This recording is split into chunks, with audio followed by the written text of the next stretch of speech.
invocation to the name of the Lord, Yahweh. That's the name of the Lord, the Most High God, and Yahweh Shai. That's his name of his only begotten Son, right? This is just an exhortation to Israel to stay in the spirit. I like the exhortations for Israel, man, because we don't have enough of that.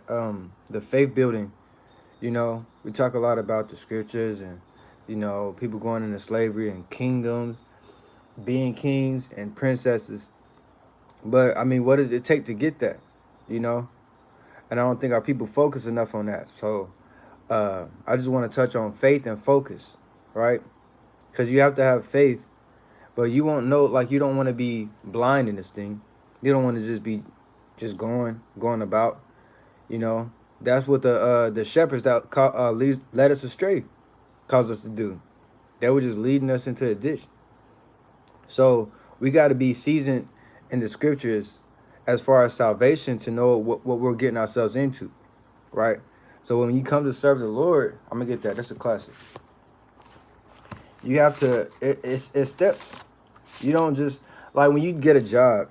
For those who have jobs, right? And if you're a man of the Lord, you should have a job. Brother just touched on that earlier. Titus 5:10. I mean 5:8, right? But you have to. It's criteria to keep that job, to do the job. It's you're signing up for something, right? Same thing with walking in His truth. With following the Lord, you have to know you're gonna lose your life. You're gonna die daily. You're gonna be hated of the world. It's affliction that you have to face. You have to die that same death that He died, right? He wasn't loved. The Yahweh Shai wasn't loved by the Lord. I mean, by the world. He was heavily afflicted, right? So we have to taste that same affliction. We got to drink of that same cup, right? This is the classic, right? Sirach chapter 2 and verse 1. My son, if thou come to serve the Lord, prepare thy soul for temptation, right? Set thy heart aright and constantly endure and make not haste in the time of trouble. So it's letting you know right there. This is like, let's get that. This is literally the condition of the battle. Is you're going to have to endure something. You're going to be in trouble, right? But that's the condition of the battle, right? This is Second Esdras chapter 7 and verse right? Yeah, I'll start at 57. It's another classic, right? Then answered he me and said, this is the condition of the battle, which man that is born upon the earth shall fight, right? This is the condition of the battle. These are the terms. This is the term of the agreement, right? You're going to have to be heavily afflicted. You're going to have to be hated of, right? For the Lord's name's sake, because you're separating from the world. You're no longer attached of that facade of love. You're not gonna feel the love from everybody. You're gonna be hated from all angles, from your job. There might be your kids, your husband, your wife, your family, for sure. What else? Your neighbors. You go out to eat, random people at the grocery store. You're driving, somebody driving next to you. You're gonna be hated of, and it's spiritual. Right, so you got to put your spiritual lens on, just like when you clock into your job. But you can't clock out of this job, right? You can't clock out of this. So you have to always meditate on the precepts to give you comfort, right? All right, let's get that, right? This is the only thing we got. I mean, what else are you going to rely on? Are you going to rely on man? Is a man going to comfort you?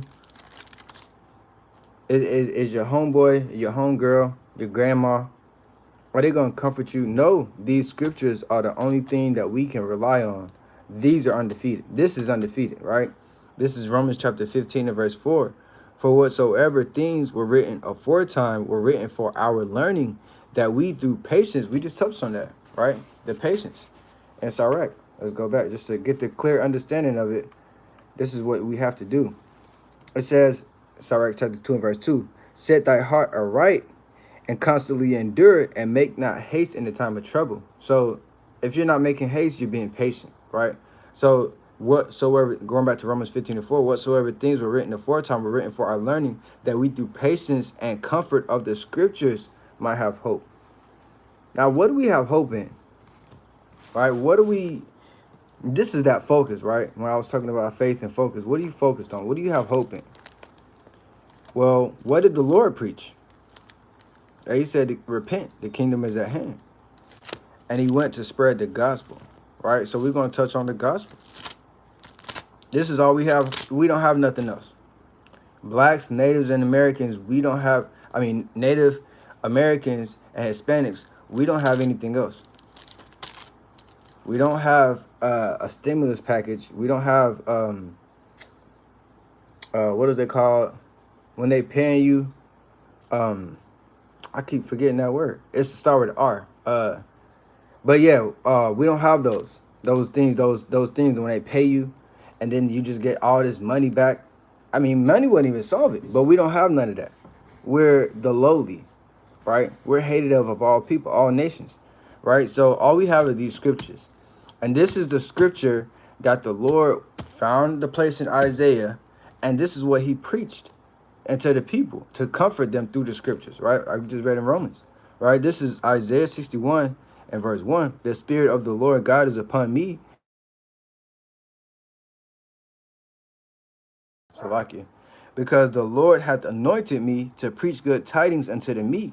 He hath sent me to bind up the brokenhearted, to proclaim liberty to the captives, and the opening of the prison to them that are bound, to proclaim the acceptable year of the Lord and the day of vengeance of our God, to comfort all that mourn. Right? So that's literally all we have is the salvation from our enemies, because we're mourning right now. We're not in a happy estate, right? Damn, that word is hanging me up. I can't. Damn. Somebody in the comments is gonna say it, but yeah. Anyways, to move past from that, the Lord said He's proclaiming liberty to the captives, right? And the day of vengeance, right, to all them that mourn. So it's a recompense coming. We're going to get the justice that needs to be served. It's not going to come by the hand of man, though, right? So let's get into it. Let's get Sirach chapter 15 and verse 11. Say not thou, it is through the Lord that I fell away, for thou oughtest not to do these things that he hateth. Say not thou, he caused me to err, for he had no need of a sinful man. So the Lord is not going to send you into a way where you're I ain't going to say bugged out, but he's not going to put you in a way where you would sin, right? Verse 13, the Lord hateth all abomination, and they that fear the Lord love it not. So anything that's going to lead you into abomination, sin, just evil, the Lord, okay, so on a low level, right? Because on the high level, we know the Lord is in control of all things. But on the low level, the Lord is sending Satan to do that job, right? It's not of the Lord to make you go sin, right? Let's get that in 1 Corinthians, all right? Chapter 10 and verse 13. There have no temptation taken you, but such as is common to man. But Yahweh is faithful, who will not suffer you to be tempted above that ye are able, but will with temptation also make a way that you to escape, that ye may be able to bear it. Right? So with the temptation, he's going to send Satan, right? Like you read the story of Job. Well, brothers and sisters, if you read the story of Job, the Lord sent Satan and said, hey, have at it, Satan said, okay, I'm going to make him denounce you. The Lord said, do everything but kill him. So he made a way for him able to escape. He was able to bear everything that Satan put on him because the Lord knew his threshold. And Satan is on fire on the left-hand side. He's not going to exceed what he's supposed to do. He's going to do everything that the Lord tell him to do, right? But it's a wicked spirit, right? So having faith, knowing that when you're in the slump or you're in the down, it's hills and valleys, right? It's not just a straight line. You come to serve the Lord, you're on fire for thousands of years, and you're just waiting. No, you're going to be up because you realize you're a child of God. You're Israelite. Now you go down because you're like, hold on, nobody cares about that. Nobody in this world, right? Everybody in this world is going to reject you. They're going to point the finger. They laugh at you. They denounce. They'll denounce you. They'll reject you because you're following the ways of the Lord and coming out of the ways of the world. But the way of the world is they love their own. All right. So you're not going to get the both of the best of both worlds. You're going to get rejected, and rejection doesn't feel good. So your spirit will go down, but you come back to the scriptures to build yourself back up. The spirit, because the spirit speaks expressly, right?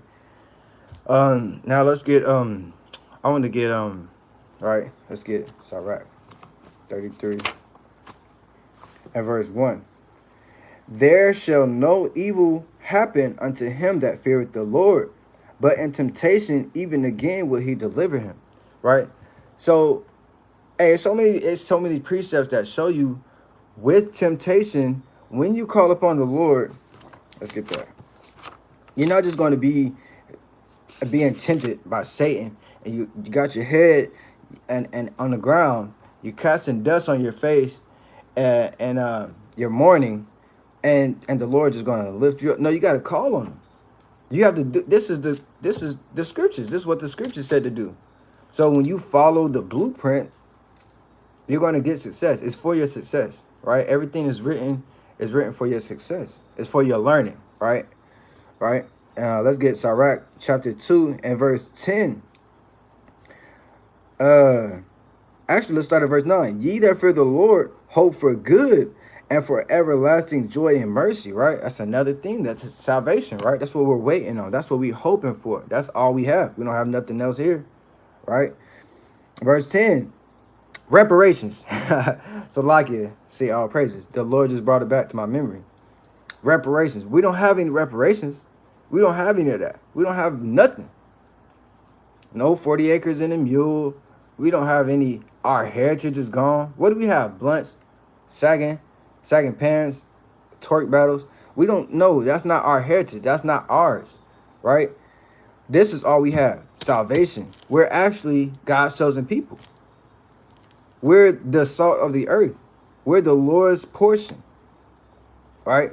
But we have to get that estate, right? You have to abide by the agreement, right? And then he'll, we're going to get to it, right? But let's get Sirach chapter 2 and verse 10.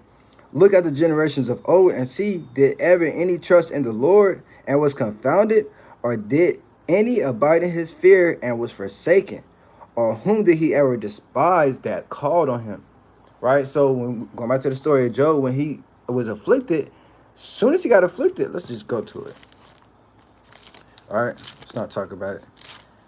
Job chapter 1 and verse 20. This is after Job got the news all hell was breaking loose. Then Job arose and rent his mantle and shaved his head and fell down upon the ground and worshipped. Right? That's what you do. You go, get into the closet or your secret place or whatever. Call upon the name of the Lord. Worship the Lord. Right? Let's get that. 1 Thessalonians. All right. You got to prove all things. So like it. 1 Thessalonians 5 and verse 16. Rejoice evermore. So why, why would the Lord say rejoice evermore? If you go like this, if there's hills and valleys, good days and bad days, why is the Lord saying rejoice evermore? Because we have the scriptures and they're written for our learning, that we through patience and faith might have hope for these things to come to pass. So rejoice evermore. Rejoice in this. You should never be down too long. I'll put it like that. We're human. We're man, right? You're going to get down. You're going to get, depressed, sad, or whatever, angry or whatever, but snap out of it. Come back. This is all right. What's crazy is because we can't see it. We can't physically look at the kingdom of heaven and see how close it is. Okay, it's 2 miles down the street. It was 1,000 miles down the street back in 1980, but now it's 2022. It's 2 miles down the street. I mean, Jake would, our people would, be righteous as hell right now. seeing the kingdom of heaven 2 miles down the street. There would still be some wicked Israelites, but the majority of us would, we would be praising the Lord in temple and dance, right? Because we see the kingdom approaching, but because we can't see it, we don't have that same faith. But this is how you show your faith. This is why I titled this, Where's Your Faith At? Don't faint. Don't say, oh, well, it's not coming yet. No. No, rejoice evermore. So going back to Job, it says, I'll read verse 20 again. Then Job arose and rent his mantle and shaved his head and fell down upon the ground and worshipped and said, naked came I out of my mother's womb, and naked shall I return thither.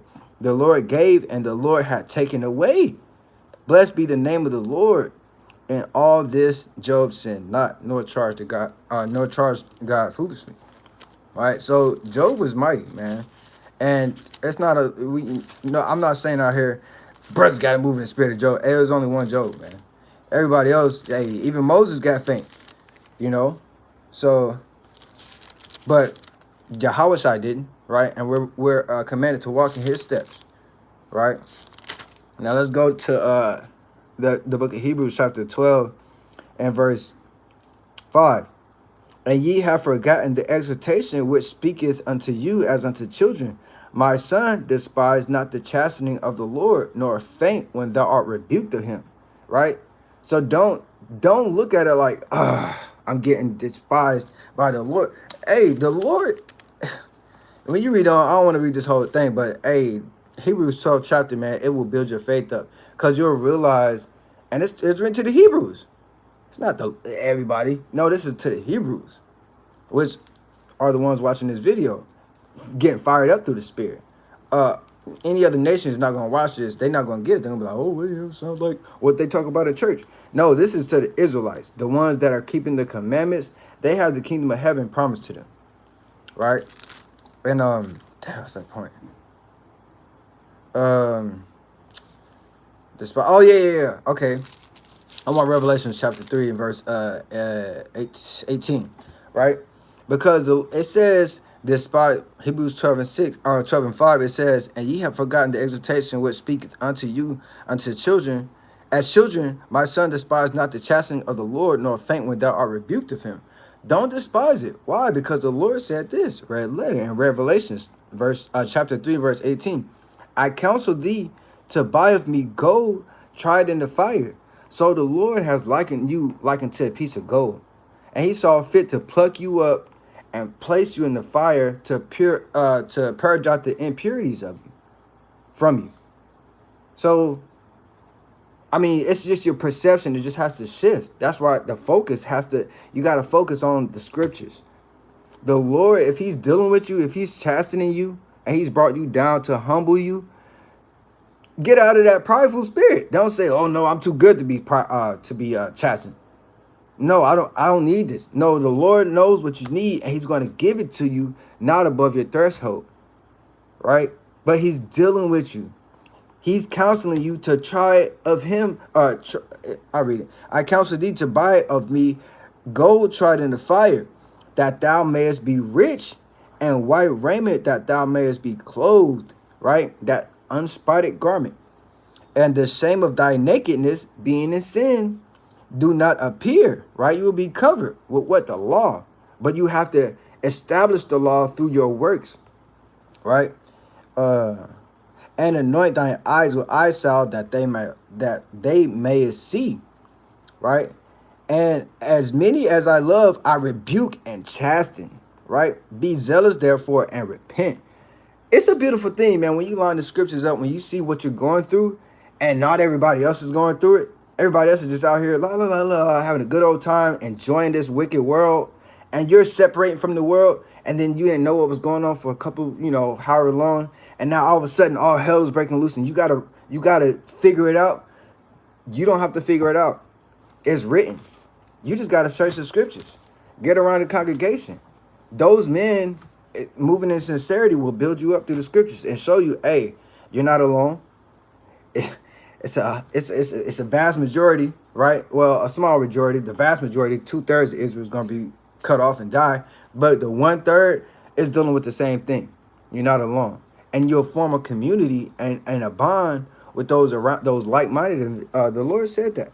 Be continually with a godly man.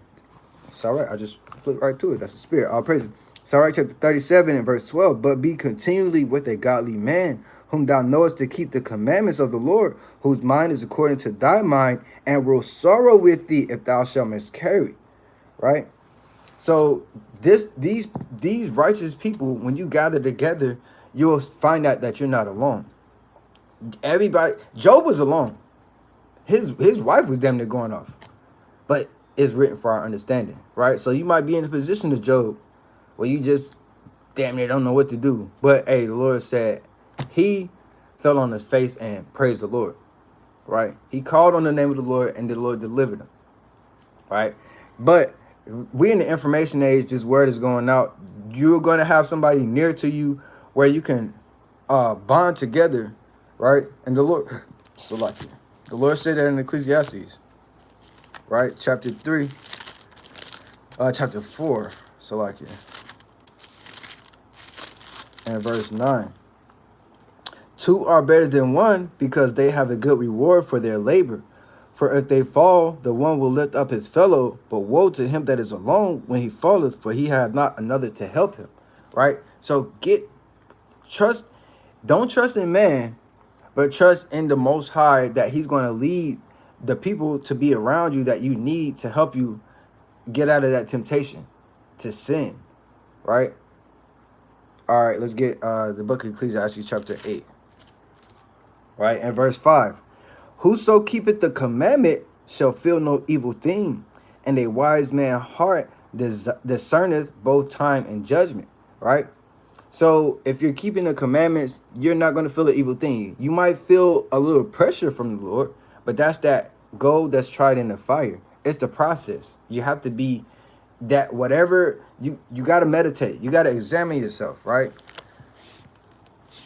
You have to examine yourself, because if not, then you're going to be out here not knowing what's going on, right? This is 2 Corinthians. So like here. It's the book of 2 Corinthians chapter 13 and verse 5. Examine yourselves whether ye be in the faith. Prove your own selves. Know ye not your own selves how that Yahushua Mashiach is in you, except ye be reprobates. You have to prove yourself.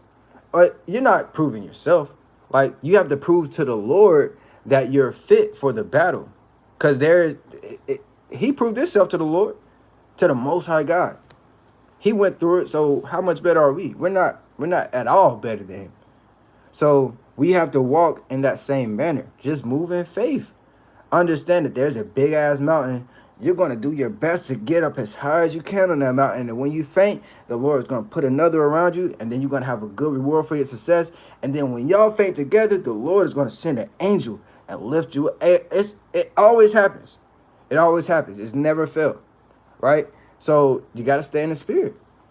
This is Revelations chapter 3. All right, going back to Revelations and verse 5, right? He that overcometh, the same shall be clothed in white raiment. I will not blot out his name out of the book of life, but I will confess his name before my Father and before his angels. He that hath an ear, let him hear what the Spirit saith unto the churches. Right? So this is proclaimed amongst the Israelites, man. If you overcome, the Lord is going to give you a crown of life. You got a right to the kingdom of heaven. You got a key. But it's just so crazy, because when I hear that, my spirit lights up, because I'm like, what? I don't need to see it. I'm, moving in faith, through the spirit. Most High willing you brothers and sisters are. Look at things in the spirit. Don't look and say, well, where is that? Where's this key? How heavy is it? Can I carry it in my pocket? Or do I got to make a wallet for it? And is it going to be too big for my purse? No, it's a key to the kingdom of heaven. That's only given to him that overcometh, right? So, let me get two more precepts and I'm gonna wind down, right? I want to get these. Psalms chapter 60. All right. Yeah, let me get that first. Psalms chapter 60 and verse 1. I'm gonna get a couple of verses in this. This is a beautiful chapter. Oh God, Thou hast cast us off. Thou hast scattered us. Thou hast been displeased. O turn thyself to us again. So why did the Lord do that? Why did the Lord cast us off? Well, you know, if you're an Israelite, you already know. But we're going to go through the precepts just to make it plain, right? The Lord cast us off, but we're his chosen. So what the hell happened, right? This is the book of Baruch, which comes after Sirach. So like here. Chapter 4 and verse 6. You were sold to the nations, not for your destructions, but because you moved God to wrath. You were delivered unto the enemies, for ye provoked him that made you by sacrificing unto devils and not God. Right? Ye have forgotten the everlasting God that brought you up, and ye have grieved Jerusalem that nursed you. Right? Hey, you did all that to the Most High, man. And he chose you. Right? So, yeah, you're getting punished. But you have to overcome it, because this is the promise that was made. He's always going to be there. He didn't cast you off in a literal sense, like you're not his no more. No, he just put you in a lower estate where he's not dealing with you the same manner, right? We're no longer 8 feet tall. We're waxing worse in these bodies, man. We got ailments. We got to deal with the flesh, sin, right? We got to overcome things. But from the beginning, it was not so. We were made ruler over everything, man. But reading on this Psalms chapter 60. I mean, this whole chapter, I just want to let me get verse 5 and then let me get verse 11. But when you get time, go read the whole chapter. That thy beloved may be delivered, save with thy right hand and hear me, right? So going back into crying unto the Lord again, right? That's all we have. That's written for our understanding. That's what our forefathers did, foremothers did. That's our go-to play, calling the Lord, right? In verse 11. Give us help from trouble, for vain is the help of man. Through God, let me get a precept on that. Vain is the help from man, right? You're not going to get what you need from a down pastor, man. Or motivational speaker. Or your favorite celebrity. Or a TED Talk. You're not going to get none of that. It's not, they're going to make you, it's smooth words, right? It's just going to make you feel all buttery and warm on the inside. But then once you get back to reality, 2 seconds later, you're not there no more, right? So this is the book of Psalms chapter 118 and verse 8. It is better to trust in the Lord than to put confidence in man. Let me get one more precept in that. It is better to trust in the Lord than to put confidence in man. So yeah, man, don't listen to man. Hey, don't listen to me. Go read it for yourself. I'm just showing you the precepts, making it plain upon tables. But hey, read the Bible. You'll see the same thing is happening. All right, this is the book of Proverbs chapter 3 verse 5. Trust in the Lord with all thine heart, and lean not into thine own understanding. Right? So trust in the Lord with all that heart. Right? One more precept. It's the book of Sirach, chapter 6 and verse 2. Extol not thyself in the counsel of thine own heart, that thy soul may not be torn in pieces as a bull. Thou shalt eat of the leaves as the loose fruit, and leave thyself as a dry tree. So your own mind will. So don't trust in man. I ain't trying to beat a dead horse.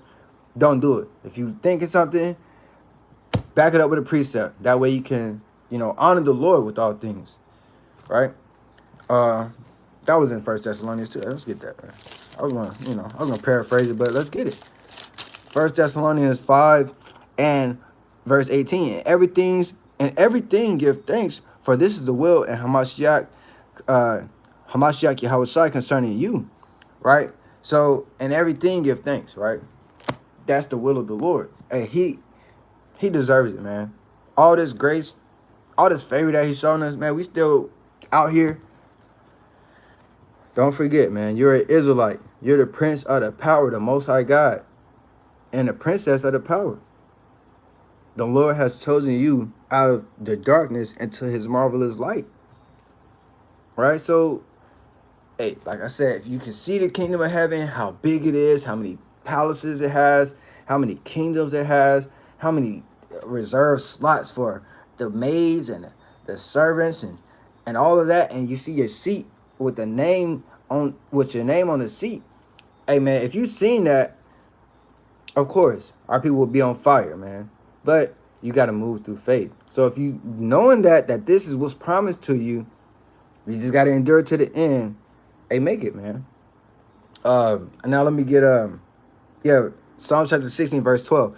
Through God we shall do valiantly, for he it is that shall tread down our enemies. Right? So it's going to be a recompense coming, man. It's going to be, he's going to set the record straight, and you just got to wait for it, man. So, actually, let me get one more precept.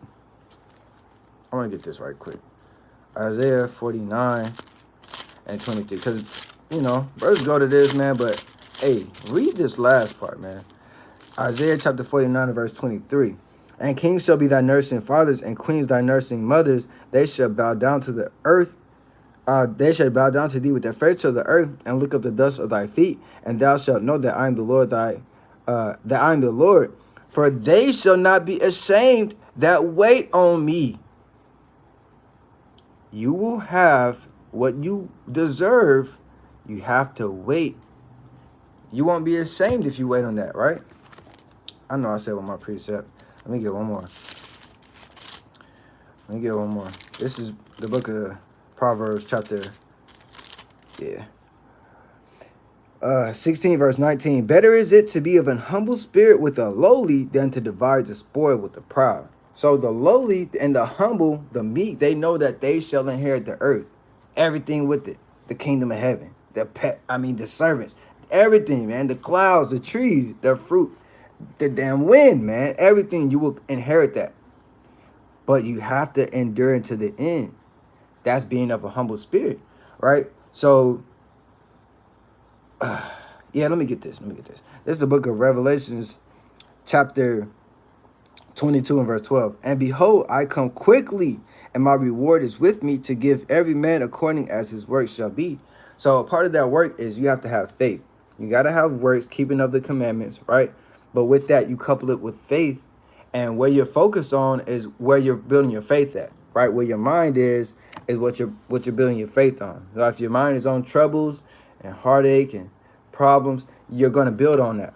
Now, if your mind and your focus is on the kingdom, inheritance, the promises, the covenants that's never been broken, you're going to inherit that, man. So with that, I want to give all honor and glory to the Most High Yahweh. That's the name of the Most High God. And Yahweh Shai, that's the name of his only begotten son. And with that, I hope you guys are edified, exhorted to do righteous work. Stay in the spirit, Israel. We almost there. Shalom.